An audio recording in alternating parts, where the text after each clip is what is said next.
Co-powered by Star Health Insurance, the health insurance specialist.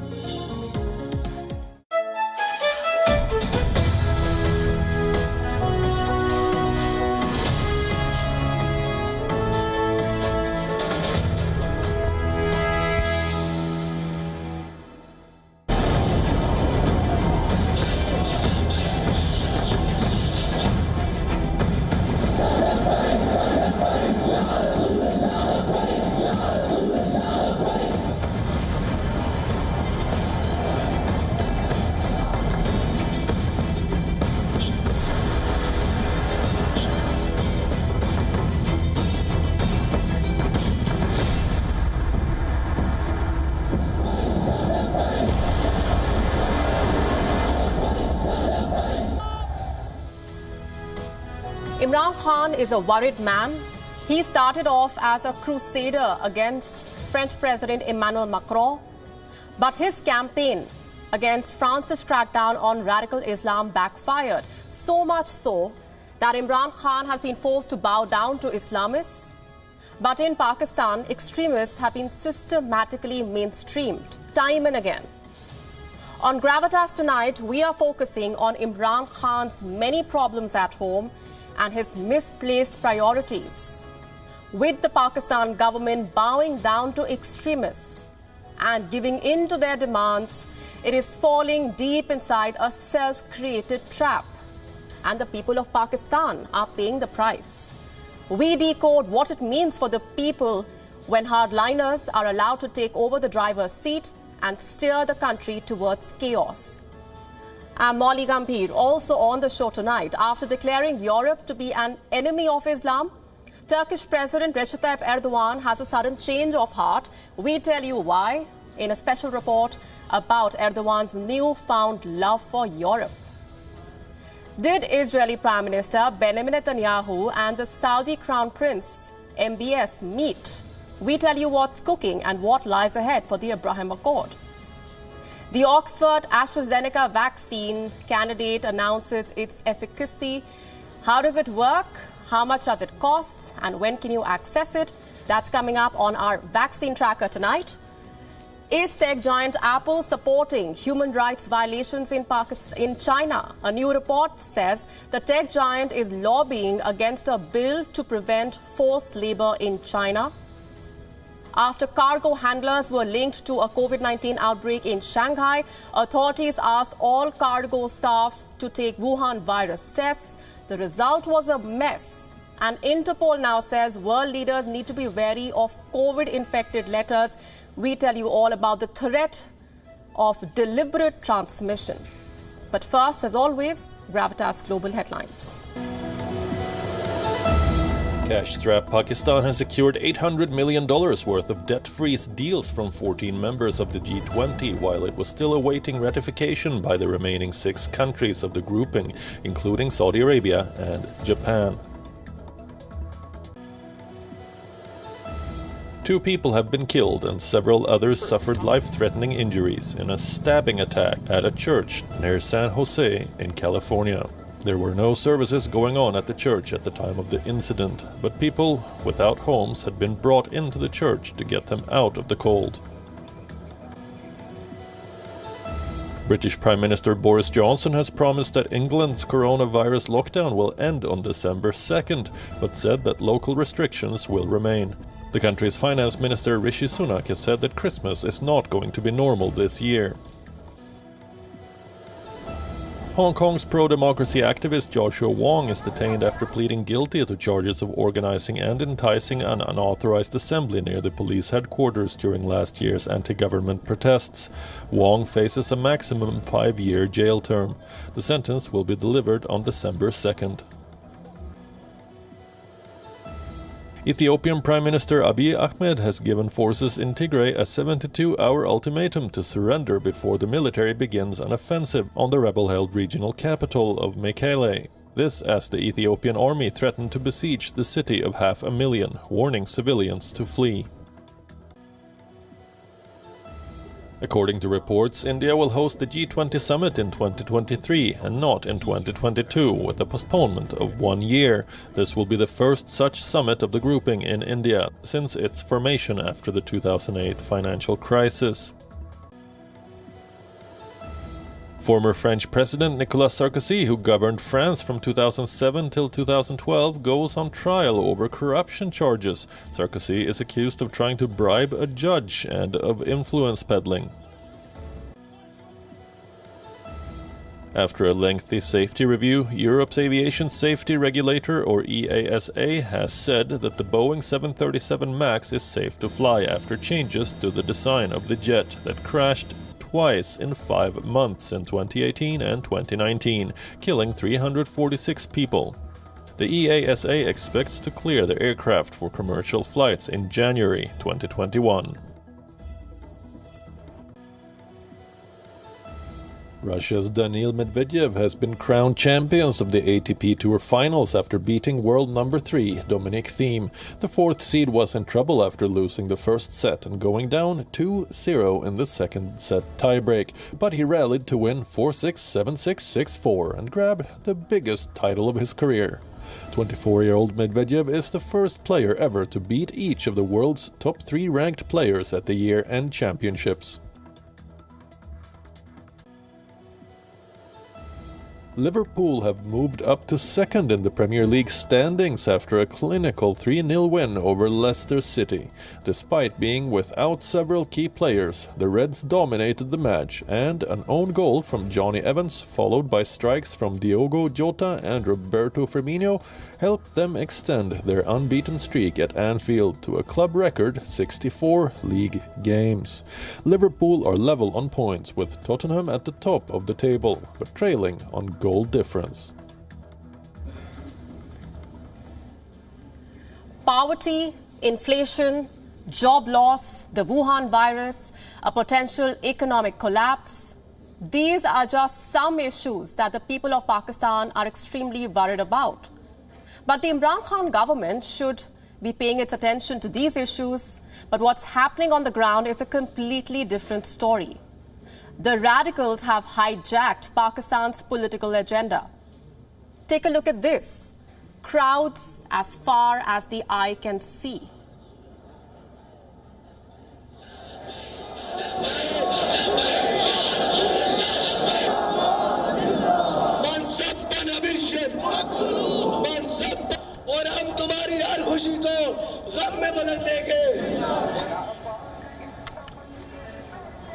These pictures are of a funeral that happened this weekend. These people are supporters of a radical cleric, Khadim Hussain Rizvi, the man who led the Tehreek-e-Labbaik Pakistan, who just a few days before his death brought the entire Pakistani government to its knees by blocking the streets and holding Islamabad hostage over his demand that Pakistan should cut all ties to France. Khadim Hussain Rizvi died last week. Tens of thousands of supporters gathered for his funeral in Lahore. No masks, no social distancing.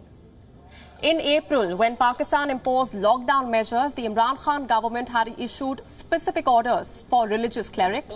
It had asked the army to step in if the lockdown measures were violated and if the clerics crossed the line. Well, the army was nowhere to be seen on Saturday.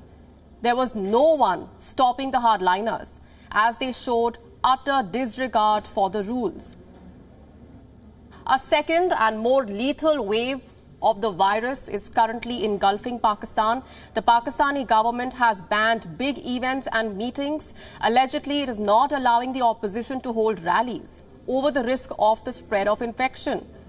But the same Imran Khan government cannot stop the clerics because the administration is helpless. So just how many people were there? Some claims say tens of thousands. A report estimated a figure close to 200,000. There were so many people there that Rizvi's coffin could not be carried through the crowd. They were taking it to the funeral site, but they had to stop on a bridge just because of the sheer number of people that had turned up. That is the influence that hardliners have over Pakistan. Khadim Hussain Rizvi was a Sunni Barelvi cleric Before he gained the reputation of a firebrand and controversial politician, Rizvi used to work in Pakistan's Ministry of Religious Affairs. He left that job and launched his party in 2015, the Tehreek-e-Labaik Pakistan, that has brought the Imran Khan government to its knees on more occasions than one.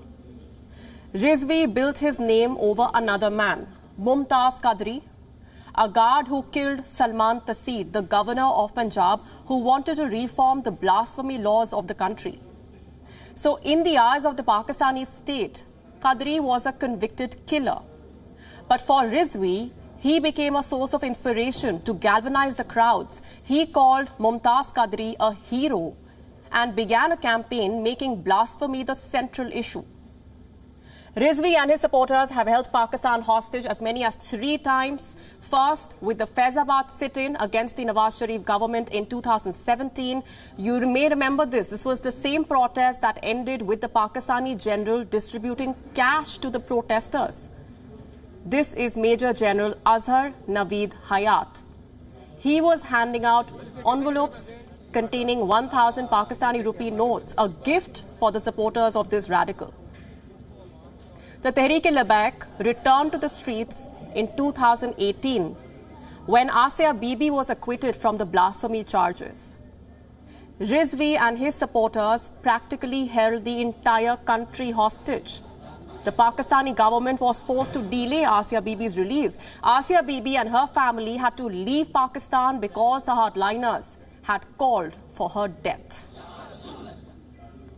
Khadim Hussain Rizvi took to the streets for a 3rd time. This was just a few days ago. More than 1,000 extremists besieged Pakistan's capital for 2 days over the French government's decision to fight radical Islam. The internet was shut down. Routes to Islamabad were closed because the hardliners were back.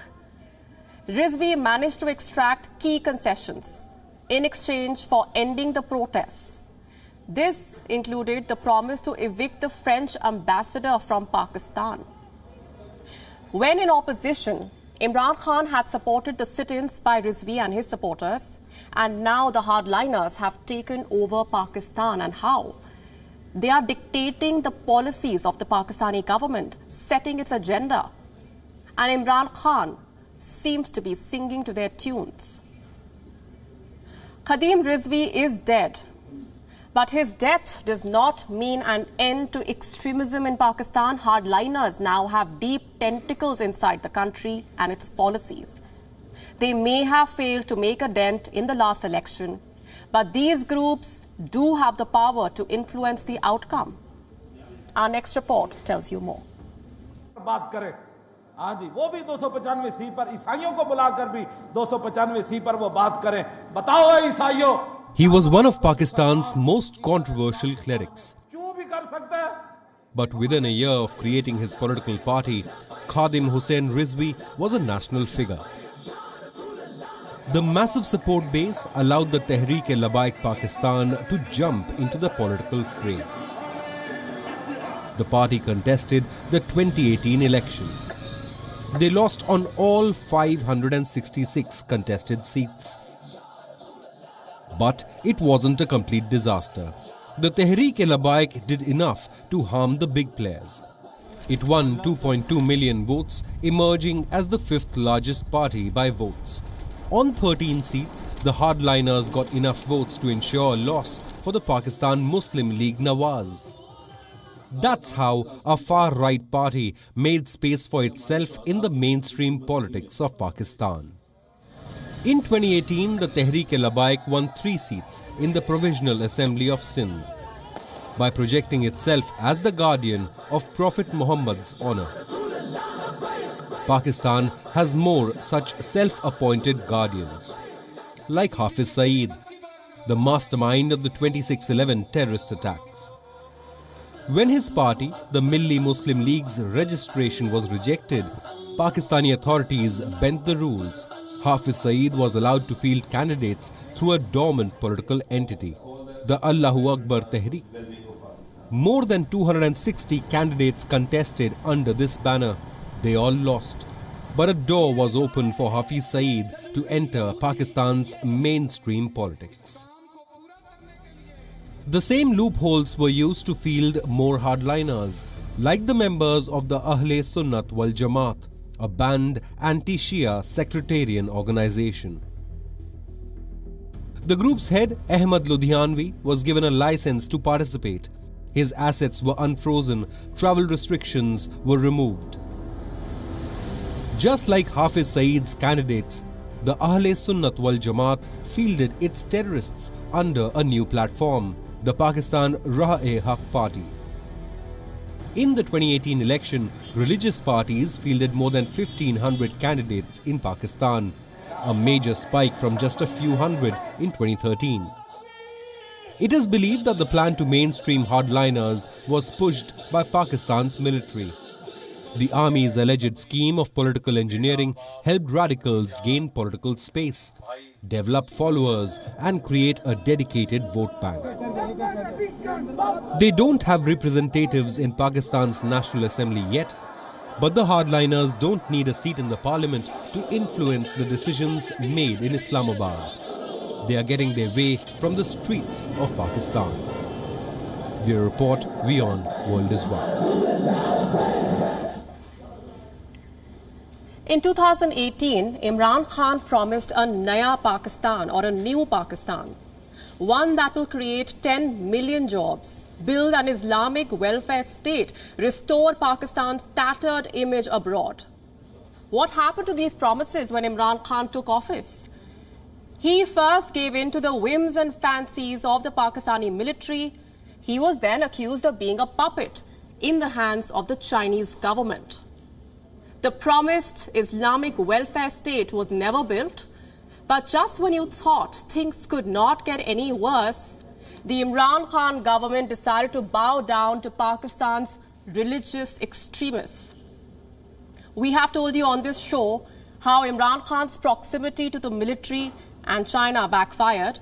For example, how China looted Pakistan of $630 million through projects linked to the China-Pakistan Economic Corridor, one that is now being called the power scam. On Gravitas tonight, we focus on how Imran Khan is letting invisible forces and religious hardliners take to the driver's seat and steer the country towards shutdowns, protests and chaos, and what this means for the people of Pakistan. Let's take a look at what happened just last week, when the Pakistan government bowed down to hardliners who had then taken to the streets against the French President Emmanuel Macron's crackdown on radical Islam. A deal was signed between the Pakistan government and the hardliners, forcing Islamabad to cut diplomatic ties with Paris. The Pakistani government promised to enact a legislation which would ultimately lead to the expulsion of the French ambassador. It agreed to not send an ambassador to France. And not just that, the Pakistan administration also promised to have French products boycotted at a government level. Do you think Pakistan can afford to snap ties with France? It is one of the most important members of the European Union. France is also one of Pakistan's most important trade partners. In fact, a 2016 study showed that Pakistan's imports from France amount to about 9% of its total EU imports, $0.37 billion of the total $6.92 billion. Given Pakistan's economic condition, can Imran Khan afford to mess this up? Pakistan also uses critical French military equipment, the likes of Mirage fighter aircraft, mine hunters, Augusta 90B submarines. Can you imagine what snapping of ties could mean for Pakistan? A religious extremist may not understand this, but the government should. Yet, the Imran Khan government chose to give in to the demands of Khadim Hussain Rizvi, Pakistan's Interior Minister Ejaz Shah, and Minister for Religious Affairs P. Nurul Qadri signed the agreement with Rizvi's party. What does all this tell us about Pakistan's priorities? Islamabad is busy deciding what to do with France when it has a growing list of troubles at home. For example, the intensifying COVID-19 crisis. In March this year, Pakistan's stock exchange recorded the biggest decline in 10 years. There is food inflation that's affecting the people of Pakistan on a daily basis, unemployment. And how can we forget terror financing? Let me give you some numbers now. According to the World Bank, Pakistan's real GDP growth is estimated to have declined from 1.9% in FY19 to minus 1.5% in FY20. Consumer inflation has risen from 6.8% in FY19 to an average of 10.7% in FY20. The Pakistan rupee has depreciated 13.8% against the US dollar in FY20. Pakistan's export values contracted 7.5%. Its external debt has grown to 38.2% of its GDP. And instead of addressing these crucial figures and issues, Imran Khan's government is busy letting fundamentalists set the country's agenda. There have been protests against France in other countries as well, be it Malaysia or Turkey. But where else have you seen a country's leader bowing down to these invisible forces? Where else have you seen a democratically elected party striking a deal with extremists on the country's foreign policies? By giving in to these demands of first the military, then China, and now the extremists, the government of Imran Khan is betraying those who voted for them and placing their interests in the back seat. He stoked the rage of extremists. He acted as an apologist for terror. He justified violence in the name of religion. And he declared Europe to be an enemy of Islam. Recep Tayyip Erdogan unleashed a deluge of hatred and bigotry against European leaders for cracking down on political Islam. In recent weeks, his speeches have almost always included violent metaphors or vilifying rhetoric against Europe. But all of a sudden, it seems the Turkish leader has had a change of heart. Erdogan is now insisting that Turkey is a part of Europe. In the next 4 minutes, we decode his hypocrisy and tell you what led to this U-turn. Starting with what Erdogan has said. Two very significant statements. One, we don't see ourselves elsewhere but in Europe. And two, we envisage building our future together with Europe. These are the Turkish president's words. He said this in a recent speech to members of his party. His statement came with a caveat. Erdogan said this does not mean Turkey will bow down to quote-unquote veiled injustices. But for most part, he struck a conciliatory tone. I'm quoting again, we do not believe that we have any problems with countries or institutions that cannot be solved through politics, dialogue and negotiations. We expect the EU to keep its promises not to discriminate against us, or at least not to become a tool to open enmities targeting our country, unquote. He wants Europe to not target his country. The irony could not be stronger here because it is Erdogan who has been provoking Europe and making targeted attacks against European leaders. I'm sure you are aware of Turkey's expansionism in the eastern Mediterranean region. Turkish vessels have been carrying out drilling activities in the disputed waters claimed by Cyprus and Greece. And the Turkish leader has been insulting European leaders. He once questioned the French president's mental state, saying that Emmanuel Macron needed to be examined. He then accused European leaders of Islamophobia. Erdogan said that Europe was preparing its own end by going back to barbaric times. You have to listen to this. I believe that the enemies of Turkey and Islam have gone to drown in a swamp of hatred and animosity in the name of freedom. These are signs that Europe has gone back to barbaric times. Will we renounce our honor for them? Will we look the other way because of them? Some might be able to do that, but the Turkish people cannot take an immoral approach in the face of any attack on their faith and values. It's been less than a month since this statement was made, and Erdogan is now asking European leaders to take Turkey along. Just what explains this U-turn? A host of things. One, the fear of sanctions. We have been reporting on how EU parliamentarians have been pushing for sanctions against Turkey. Erdogan cannot afford to let that happen. The Turkish economy is in doldrums. The Turkish lira is sinking. Turkey depends heavily on Europe for trade. The European Union is Turkey's largest import and export partner. Turkey just cannot afford to get sanctioned. 2. EU membership. Remember, Turkey is still just a candidate waiting to become an EU member. There is an EU summit taking place just next month, December 10th to be precise. Turkey's inclusion as a member will be up for discussion during this summit. And going by Erdogan's recent provocations against some European countries, a full-fledged membership seems to be a distant dream for Turkey. Hence, this shift in narrative. The third reason, financial assistance, of course. Remember, Turkey receives payments from the EU budget as pre-accession support, meaning support before it officially becomes an EU member. Currently, $4.5 billion have been allocated to Turkey for the 2014 to 2020 period. $4.5 billion, that's not a small amount. The money goes to projects in the energy, education and agricultural sectors. But this aid is set to go if EU moves ahead with its sanctions against Turkey. And the last reason, the pandemic. Every country needs a vaccine. So does Turkey. Securing an EU membership means smooth access to vaccines. Last we checked, the European Union had struck a deal to pay less for the Pfizer vaccine. Turkey does not want to be left out. So, the Turkish president attended the recently concluded virtual G20 summit to deliver a message of peace and cooperation.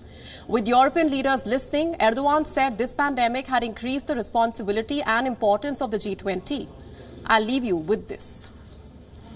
I believe that the coronavirus pandemic has increased the responsibility and importance of the G20, which brings together the largest economies of the world under the same roof. The decisions to be taken at the Riyadh summit will be instrumental in not only alleviating the negative impacts of the pandemic, but also in meeting the expectations from G20. Our next story is about a meeting that has been making headlines all throughout the day, but whether the meeting even took place has become a subject of intense debate. It all depends on who you ask. Let's tell you what I'm talking about. The Israeli media has been reporting that Prime Minister Benjamin Netanyahu recently flew to Saudi Arabia and held a secret meeting with the Saudi Crown Prince. Yossi Cohen, the head of Israel's intel agency Mossad, is said to have accompanied Netanyahu. The Israeli media says the meeting took place on Sunday and in the presence of U.S. Secretary of State Mike Pompeo. A member of Benjamin Netanyahu's cabinet and officials within the Likud party are said to have confirmed these reports. Netanyahu's office had no immediate comments, but the Israeli media has been stressing on this meeting as a major breakthrough between the two countries. According to Haaretz, Israel's biggest daily, aviation tracking data showed that a private jet had made a brief trip from Tel Aviv to Neom in Saudi Arabia. The newspaper says that flight tracking websites showed that the plane was grounded for approximately 2 hours before it returned to Israel about half an hour past midnight. And this is where things get interesting. Saudi Arabia has categorically denied that this meeting ever took place. Faisal bin Farhan, the foreign minister of Saudi Arabia, has said, and I'm quoting now, "I have seen press reports about a purported meeting between His Royal Highness, the Crown Prince, and Israeli officials during the recent visit by Secretary Pompeo. No such meeting occurred. The only officials present were American and Saudi," unquote. No meeting occurred, says the Saudi foreign minister. What about Benjamin Netanyahu then? What did he have to say about these reports? Well, he has neither denied nor confirmed the meeting. Addressing his party members in Jerusalem, the Israeli leader had this to say. Mr. Prime Minister, we heard you visited abroad, Saudi Arabia. That's the news we heard.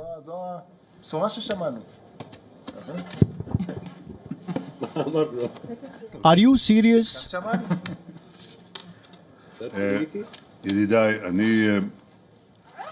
Friends, throughout my years, I have never commented on such things. And I don't intend to start doing so now.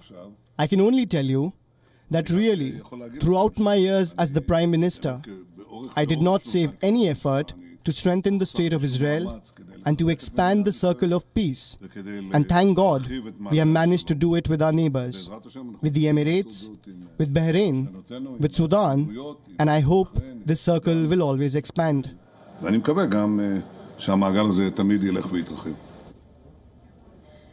The meeting may or may not have happened, but the growing proximity between Israel and Saudi Arabia cannot be downplayed.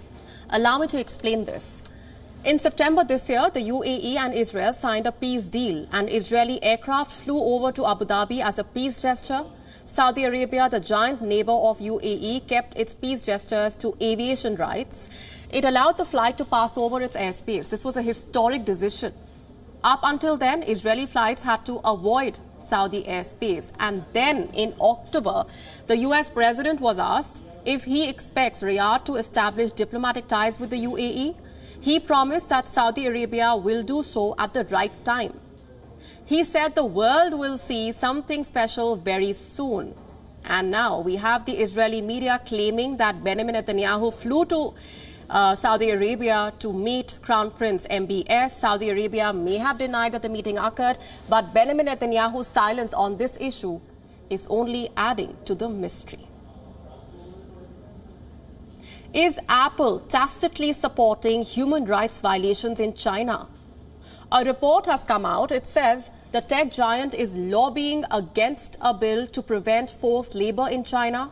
This after human rights activists have raised concerns over claims that forced Uyghur labor has been used to make Apple products.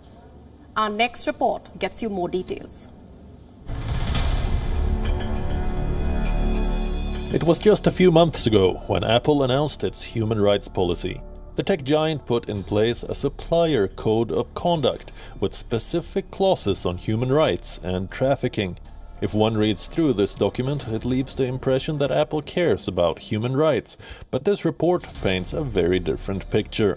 It claims that Apple's lobbyists are trying to weaken a bill aimed at preventing forced labor in China. The proposed law is designed to block imports produced by forced labor in Xinjiang, a region where China has carried out the persecution of more than 1 million Muslims. If passed, the Uyghur Forced Labor Prevention Act could make Apple's life tougher. It would require US companies to guarantee that they do not use imprisoned or coerced workers. Apple has repeatedly faced heat over its production facilities in China.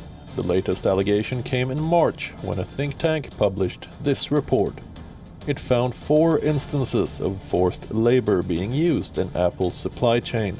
The report says that in 2017, Chinese government transferred 1,000 to 2,000 Uyghurs in a factory owned by O-Film, a company that makes selfie cameras for the Apple iPhone.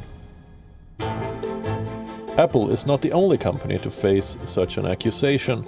The same report claims that 82 foreign and Chinese companies have tainted supply chains. This included names like Amazon, Dell, General Motors, Nike, Nintendo, Uniqlo, Victoria's Secret, and Zara. Amazon acknowledged the report and denounced forced labor in a statement.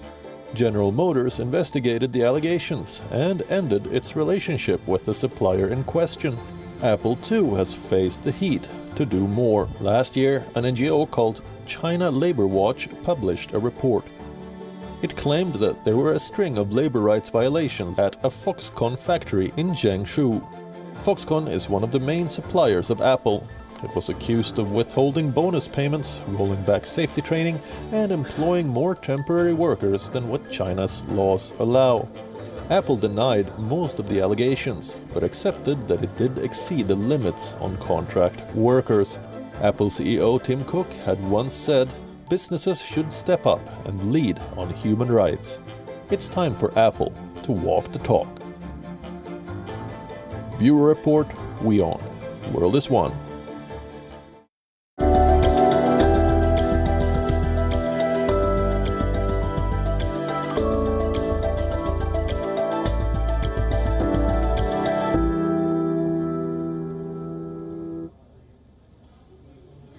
now for our Gravitas vaccine tracker.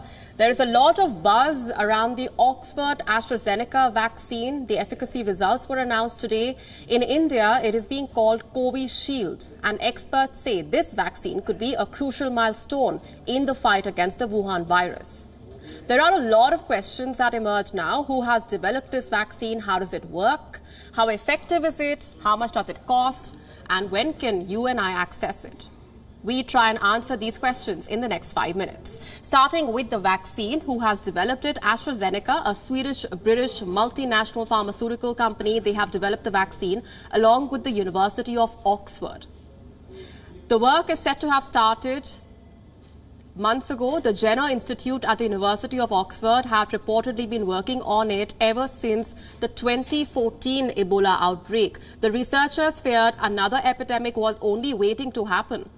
In January 2020, the first cases of the disease were reported, and by April, the scientists knew what they were dealing with and what needed to be done here. Listen to this. And because we started in April, we've been following people after vaccination for a very long period of time.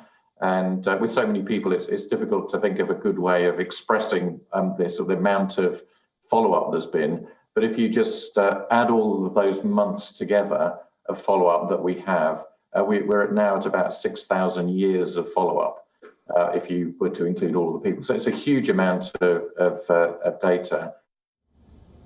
On to the second question here. How does the vaccine work? To answer this, let me begin from the manufacturing process. Scientists working on the vaccine took genes from the spike protein on the surface of the coronavirus. They then put these genes into a harmless, weakened version of a common virus, which causes cold in chimpanzees. The same technology was used to produce vaccines for Zika and MERS. The virus is genetically modified, so it does not grow once inside the body. How exactly does the vaccine kill the virus then? The vaccine enters cells which then start to produce the coronavirus spike protein. This induces an immune response. It prompts the immune system to produce antibodies and activate killer T cells to destroy the infected cells. If the patient catches the virus again, the antibodies and T cells are triggered to fight the virus. Here's the advantage for low and middle income countries now. Unlike the Pfizer and Moderna vaccine, the Oxford vaccine shot can be kept at refrigerator temperatures. First of all, it's a vaccine that can be stored at fridge temperature for longer periods. It's a vaccine that has high effectiveness in one of the dosage regimes that have been tried out. 50,000 volunteers, I was just checking my notes, have been involved in developing it. And according to the reports we've seen, there aren't major safety challenges. Now, the effectiveness of the vaccine depends on the doses, the question of how effective will the vaccine be. One regimen proved it to be 90% effective in preventing COVID-19 when administered as a half dose. Another regimen showed 62% efficacy when given as 2 full doses. The combined analysis from both the dosings or both the dosing regimens resulted in an average efficacy of 70%. Intriguingly, it has an overall efficacy in our trials of 70%. But when we look into the data a bit further, in the 2 different dosing regimes we used, one of the dosing regimes has 90% efficacy and the other one has 62% efficacy. And the higher efficacy regime is better tolerated, and also there's a hint that it may have an impact on asymptomatic infection and therefore possibly transmission of the virus. Question number 4, how much does the vaccine cost? AstraZeneca has made a no-profit pledge. It plans on selling the vaccine to governments at a price of around 3 to 4 euros, that is close to 260 Indian rupees. The Pune-based Serum Institute of India is expected to get the emergency approval to sell the vaccine. The CEO of Serum Institute, Mr. Adar Poonawalla, says the company might sell a 2-shot vaccine for around 500 to 600 rupees for the general public. This is based on reports. There is no final word on the price of the vaccine.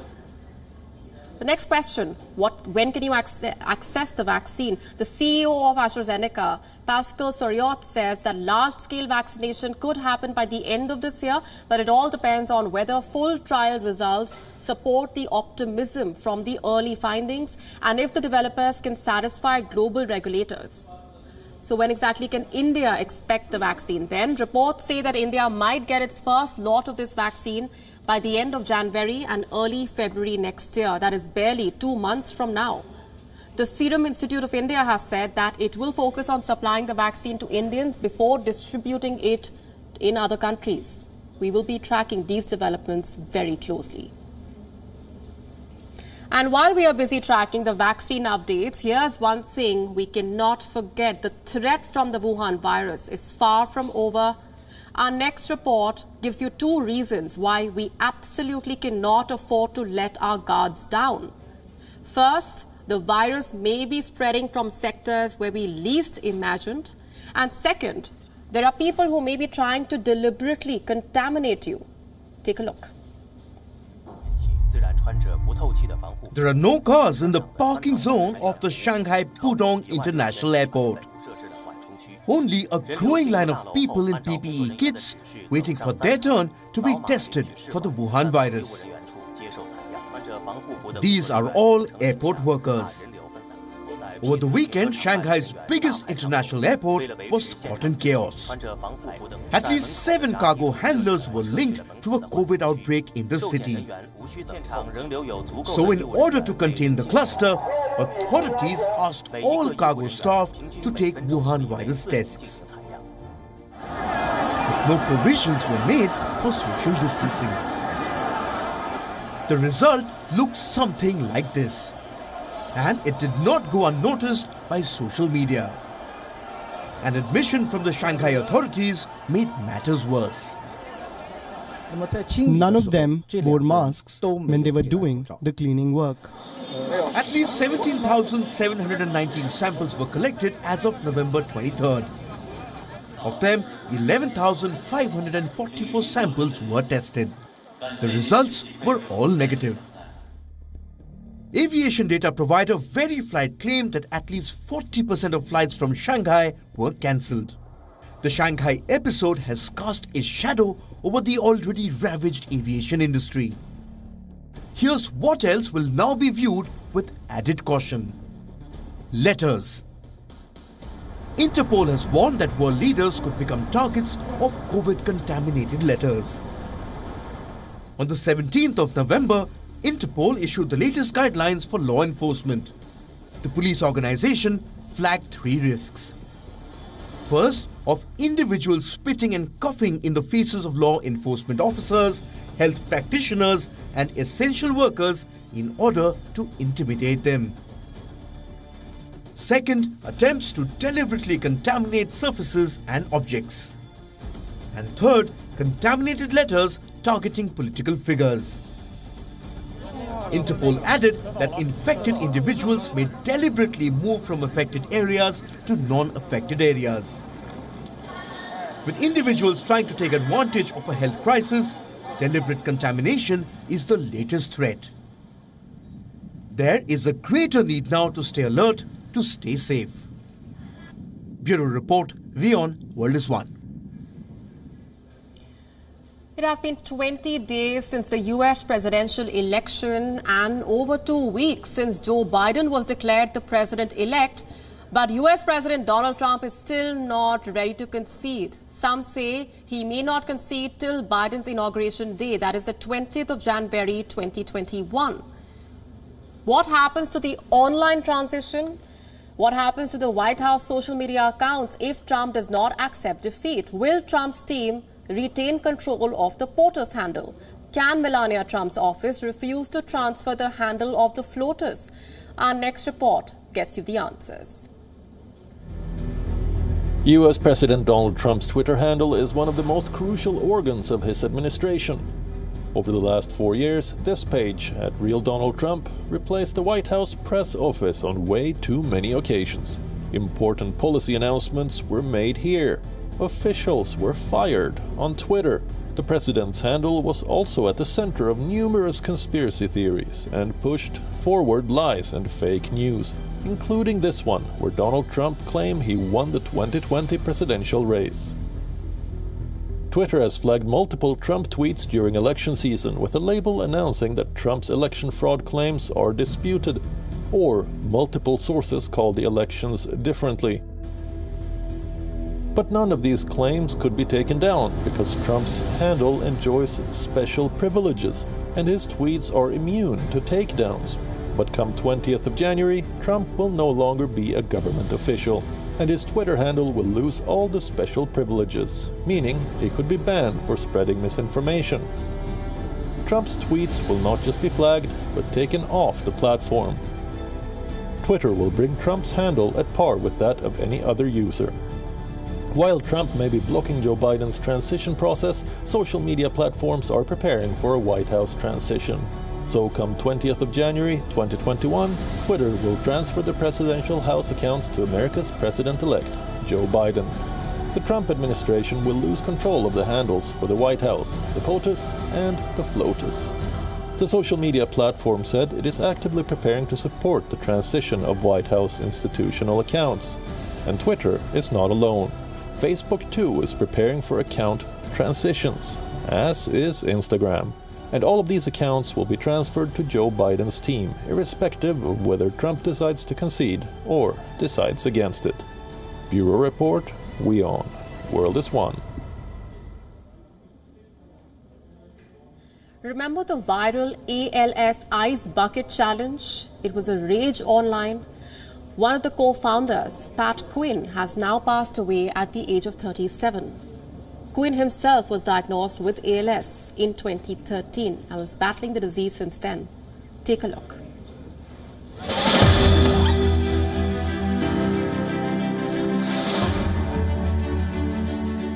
In 2014, people around the globe were pouring ice water over their heads.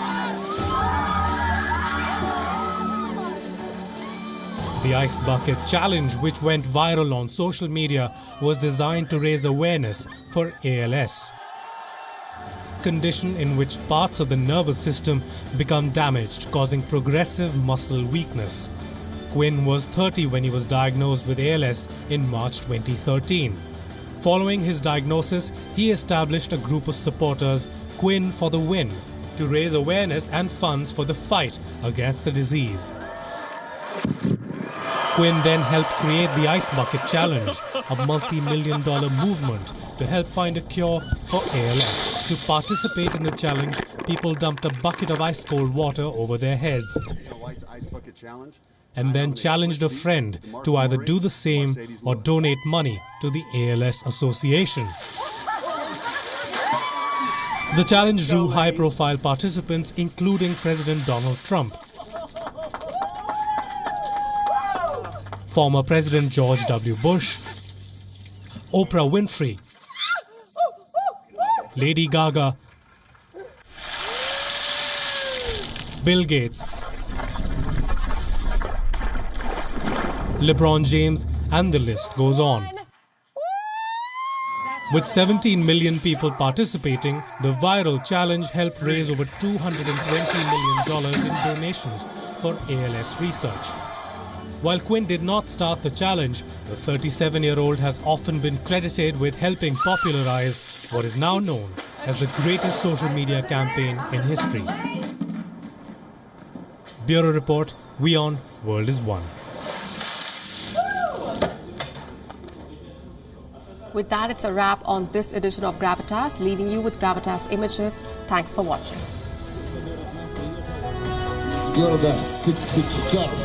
Друзья, это невероятная энергия, это невероятная мощь. Убегается Дмитрий. Вот это будет чувствовать за рекорд.